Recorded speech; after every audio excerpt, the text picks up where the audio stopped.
Hi there everybody, my name is Kate and welcome to my channel, Trinergy Awakens Naturally. So before we get going, my dog is lying beside me, he's panting. Yeah, can you see him? He's panting super hard. It's hot. We're taking a little break. We're on a hike in Royal Gorge, Colorado, and it's 1,000,000 degrees.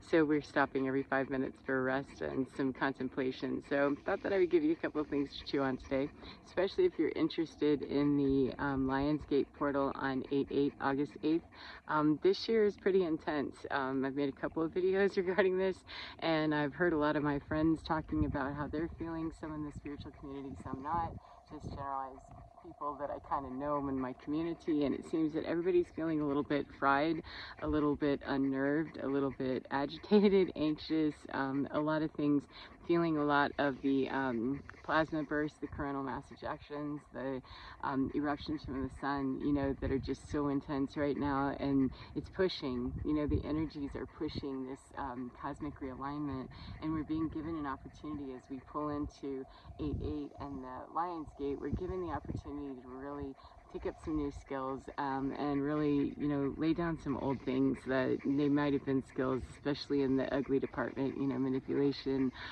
bullying, that kind of stuff. We're encouraged to put those down and pick up other tools, and especially if we're light workers or energy healers of some kind, star seeds, or however we might identify, that allows us to intuitively understand gifts differently than some others, or that we can see overlays of energy, or that we can read auras, or, you know, we're cognizant of future events, something like that. You know, when we have those kinds of gifts, X-Men kind of stuff, we're not better than other people. We are simply more tuned into what the human being across the planet can get into, and really will eventually get into. However, that's not my part of the story ever, to know when somebody else might wake up or not wake up. It's not my job to wake anybody up. It's only my job, and could be a million other things for a million other people, and again, not my business. I just know that my job is simply to assist anybody that's stumbling around, perhaps in the beginning of their path or anywhere else along the path, wondering what's going on here and how can I perfect what I'm doing, and to specialize those skills. You know, I'm going to encourage always, until the day I drop, to, you know, energize ourselves and really rely on our own selves for our energetic sovereignty, our spiritual sovereignty, and to know ourselves, our psyche, and our soul, which are not, you know, one and the same. The soul is far more in-depth and is pure. The psyche's been tampered with and monkeyed with and polluted by being a human being. And so when we know ourselves so much, that we know our soul to the depths that we possibly can at any level of our psyche, then that's really our X-Men superpowers coming out. And if every single person on this planet was even interested in doing that, the planet would change instantly and rapidly. We have people that are waking up to that concept, waking up to that 313, that consciousness, that idea, and that process, kind of, sort of, in their own ways. And we definitely have people that are on the path. We have some that are superstars. We have everybody on the spectrum, because everything is a spectrum. Not everybody's here or there. We have people that are all along in many different energy fields, experiencing these shifts and these changes. And for those people that are really, you know, asleep, I think is what Eckhart Tolle calls it, being asleep or deeply unconscious.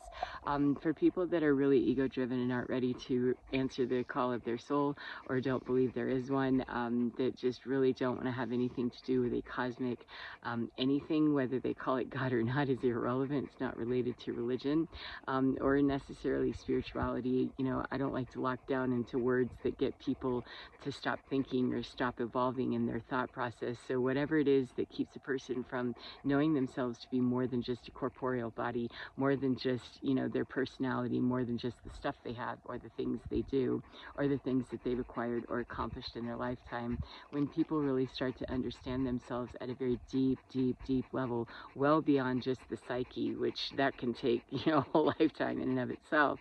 However, when we get deep into that psyche work, the shadow work, we can get into the psychic work as well, or the soul work as well. And the soul work, I don't mean that that's actual work, because the soul, when we move through those levels of the psyche that have been damaged, polluted, perverted, deranged, you know, oppressed, all kinds of stuff, very rarely in the old paradigm have we been lifted up, you know, to be our best selves. But when we work our way through all of that dark tunneling, you know, to get out of that mess and find out what we really are, which is that formless soul piece, that fragment of the heavens, that fragment of God, that fragment of universal intelligence, of creative intelligence, of pure love, that is not a polarized kernel or nugget. That nugget is absolutely pure. We as human beings, we drop into a polarized planet where there's north, south, east, west, good, bad, etc.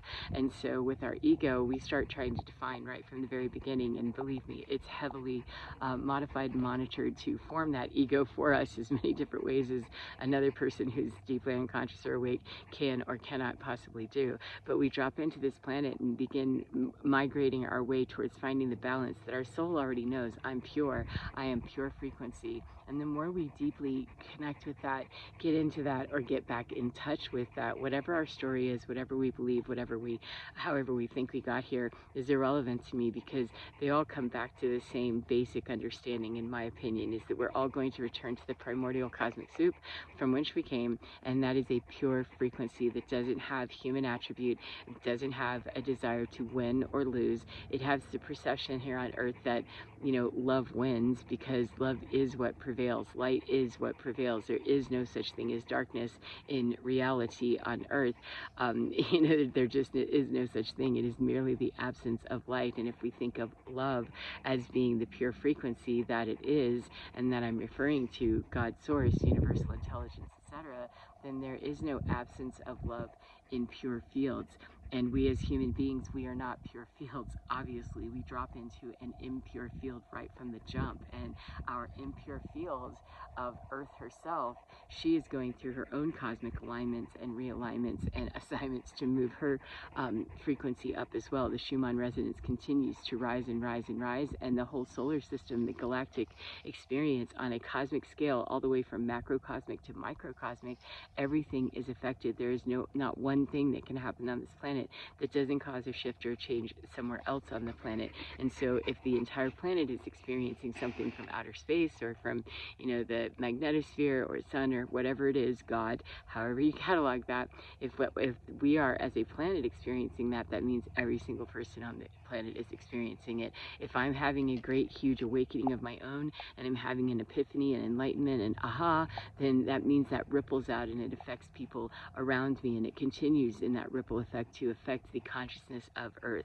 Likewise, we have people that when they're shooting out the dark stuff, that ripples as well. However, it's dark, it's dense, and it doesn't carry as much ability to hold itself, believe it or not, with a laser. A laser can pierce through anything. Imagine love, pure frequency, being that laser that is piercing through all of the density of planet Earth, all of that dark energy, which is scrambling hard to find a place to go. It doesn't understand that you have to transmute, bro.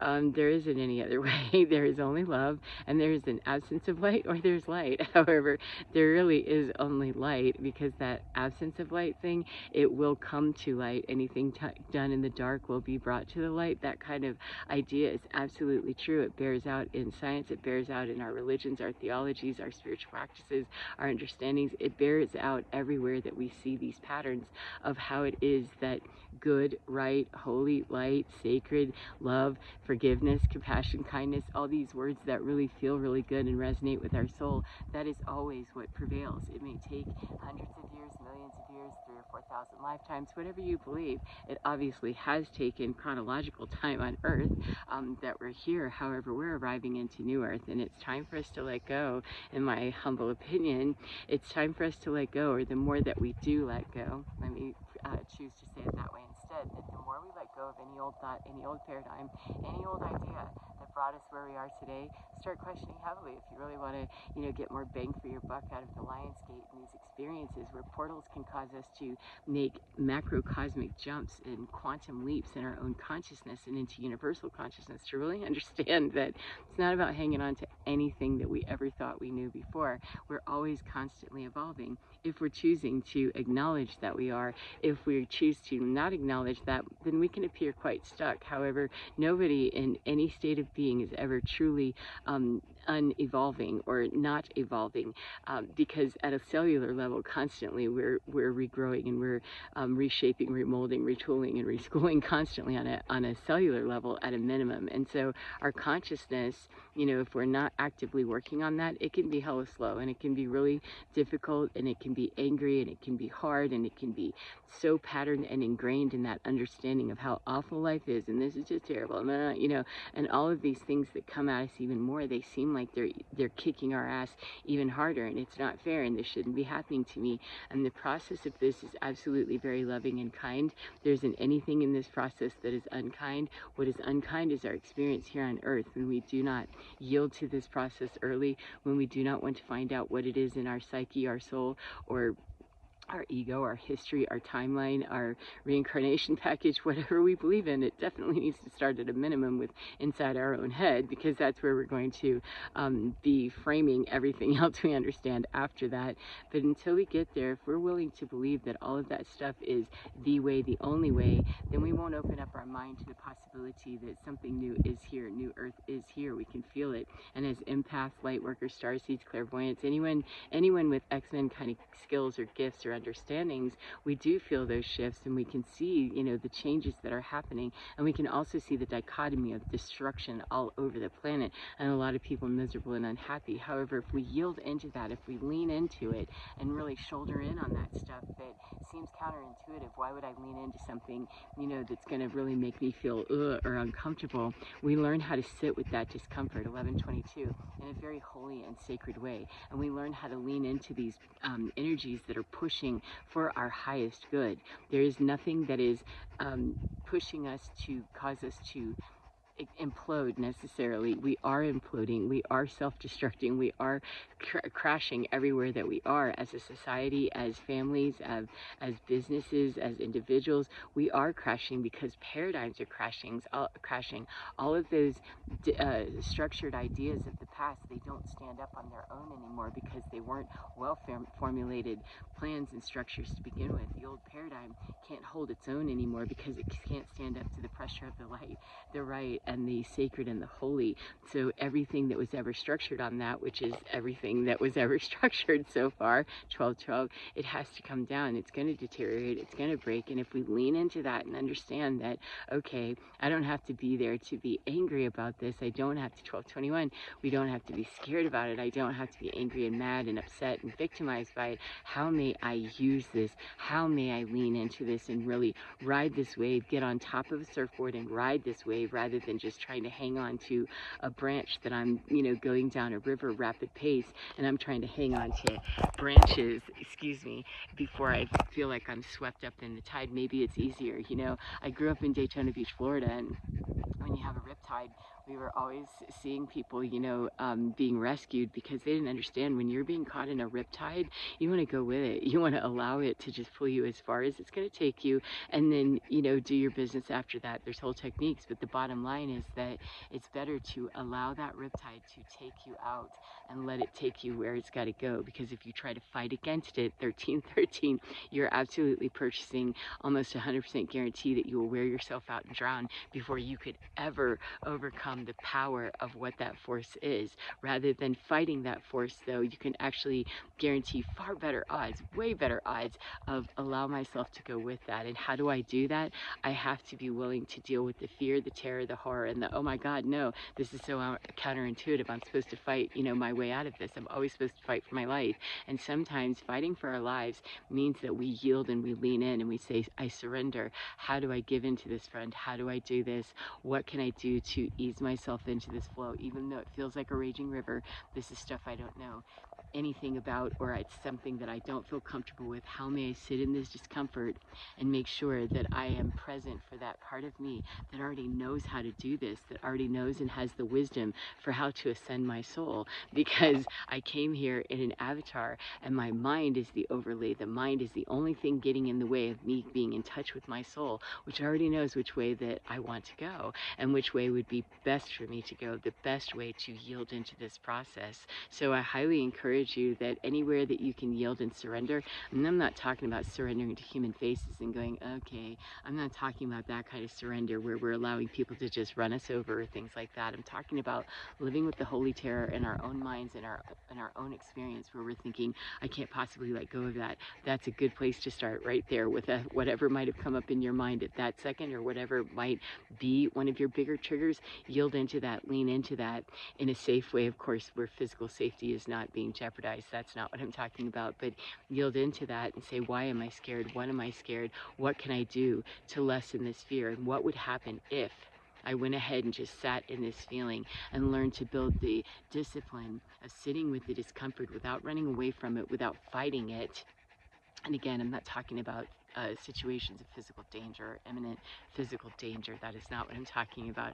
I'm talking about the feeling of anxiety or panic or fear, abject fear. What would happen if the worst thing, what could happen? If that happened, what would I do? What would I experience? What would I feel? And if we keep stepping that forward and monitoring that, making sure that we're not allowing ourselves to just pop off into, complete oblivion in a psychotic break or something, our soul knows how to do that. We have to ask those questions, and we have to be willing to do that work.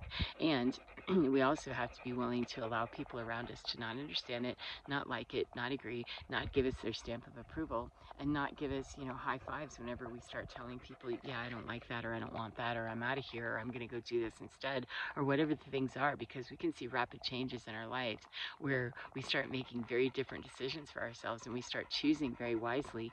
It might tick people off around us. We might decide that we want to take a different job, or we want to get married, or we might want to get divorced, or we might decide that we no longer want to have children, or that we do want to have children, or that we want, to travel, whereas before we didn't, or there's a million different things. And as sovereign soul beings, sovereign energetic beings, we have the right, we have the absolute right and the entitlement that most of us don't even think about it, that an entitlement or a right. I like to think of it as just our natural, normal, in the future, normal state of being. Right now, it's a little on the wobbly side. However, it is our entitlement that we can turn into our daily, everyday, all day understanding of, this is just the way this is, that I meet my own sovereign energy's needs every single day in the ways that empower me.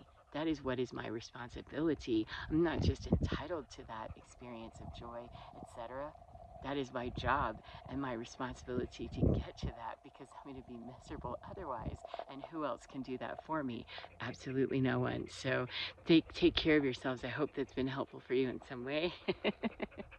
I don't know, can you see him? Yeah, Hondo's ready. He's looking at me like, okay, I've had enough rest, and I hope you enjoyed the deep breathing, like a phone call, a dirty phone call or something. Sorry if you could hear that really loudly, but I hope that you enjoy your day no matter what part of the day you're in, and I hope that you get within your skin, because getting in within your skin, your divine is absolutely fine, and it can guide you every single time. It will absolutely tell you, no matter what you used to believe, if you can suspend your disbelief for half a second, or suspend your beliefs for half a second, allow a crack of light to come in, you would be surprised. And it's at that point usually that most people start running in their mind with, I couldn't possibly think that, I couldn't possibly, and that's where the mind breaking stuff happens. And it can be done in a very controlled way. We don't have to do just an open burn, let's do a controlled mitigation fire on this, or a controlled landing, do a controlled emergency landing instead of just a crash landing. And we already know inside how to do that. It's a matter of having the faith,